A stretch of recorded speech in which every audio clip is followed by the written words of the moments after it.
मध्य प्रदेश के श्योपुर जिले में किसान विरोधी कृषि कानून के विरोध में दिल्ली में आंदोलन करने के लिए कूच कर रहे पंजाब हरियाणा के किसानों पर सरकार के द्वारा बर्बरता पूर्वक किए गए बल प्रयोग के विरोध में आज किसान स्वराज संगठन के बैनर तले संगठन के अध्यक्ष राधेश्याम मुंडला के नेतृत्व में ललितपुरा क्षेत्र के युवा किसानों के साथ ललितपुरा चौराहे पर विरोध प्रदर्शन करके केंद्र सरकार का पुतला फूंका गया। इस दौरान युवाओं ने केंद्र सरकार के विरोध में जमकर नारे लगाए व न्यूनतम समर्थन मूल्य को बनाने की मांग की गई और कहा कि हम केंद्र सरकार की किसान विरोधी नीतियों के बारे में किसानों को अवगत कराने के लिए हम गांव-गांव जाकर किसानों को जागरूक करेंगे व आवश्यकता पड़ी तो जिला मुख्यालय पर भी बड़ा आंदोलन करेंगे।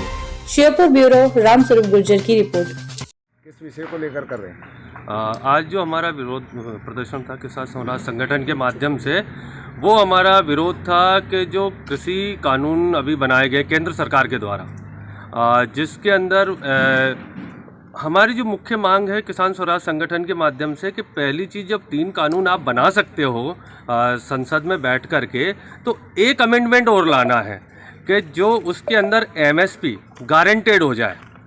गारंटेड एमएसपी होने के बाद के अंदर कि जो किसान अपनी फसल को जो बेचता है उसका एक न्यूनतम समर्थन मूल्य तो उसको मिले। आज की स्थिति वर्तमान में ये स्थितियां हो रही है, समर्थन मूल्य तो छोड़िए, जो उसकी उपज की कीमत है वो तक मंडियों में नहीं मिल पा रही है। पहला मुद्दा ये था। दूसरा, जो केंद्र सरकार ने आज जिस तरीके से किसान पंजाब से चल कर के दिल्ली में जा कर के अपना 2 दिवसीय धरना देना चाह रहे थे, उनको केंद्र सरकार के इशारे पर जिस तरीके से हरियाणा सरकार ने करनाल के अंदर और अंबाला के अंदर जो बॉर्डर को सील करके रोक करके और उनके ऊपर जिस तरीके से उन्होंने वाटर कैनन का प्रयोग किया, और सुबह मैं टीवी पे भी देख भी रहा था न्यूज़ के ऊपर कि आंसू गैस के गोले भी छोड़े गए हैं। ये किसानों के साथ में है ही नहीं है सरकार।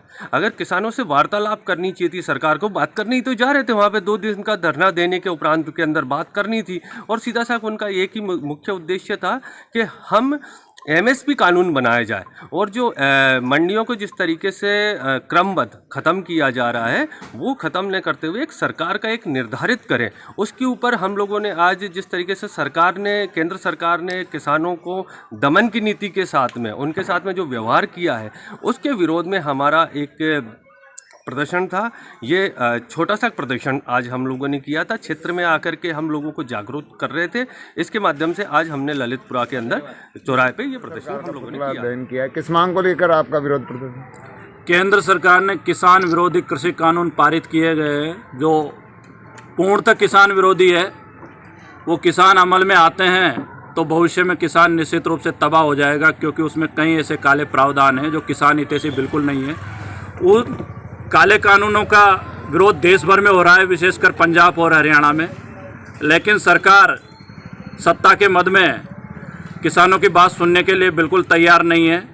पूरे देश में पंजाब और हरियाणा के किसान विशेष रूप से आक्रोशित है, लेकिन किसानों की आवाज़ को दबाने के लिए हरियाणा सरकार और केंद्र सरकार ने विशेष बल का प्रयोग करते हुए किसानों के ऊपर इस भरी सर्दी में वाटर कैनन की बौछार की गई, अश्रु गैस के गोले छोड़े गए, लाठियाँ भाजी गई, और किसानों को रोकने के लिए क्रेन के माध्यम से बड़े बड़े पत्थर, बोल्डर और कटीले तार सड़क पर डालकर एक प्रकार से किसानों की आवाज़ को दबाने का कार्य कर रही है।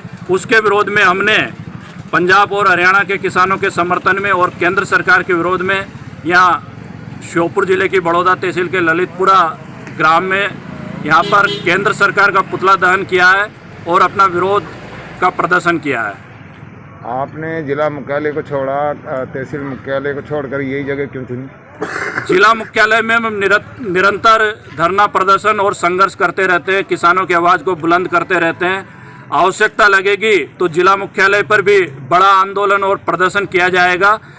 इस कानूनों के बारे में और केंद्र सरकार की किसान विरोधी नीतियों के बारे में अवगत कराने के लिए हम गांव-गांव को जागृत करेंगे, गांव-गांव में जाएंगे। इसलिए आज हमने ये 32 क्षेत्र का हृदय स्थल ललितपुरा चौराहे का इस विरोध प्रदर्शन के लिए चयन किया है।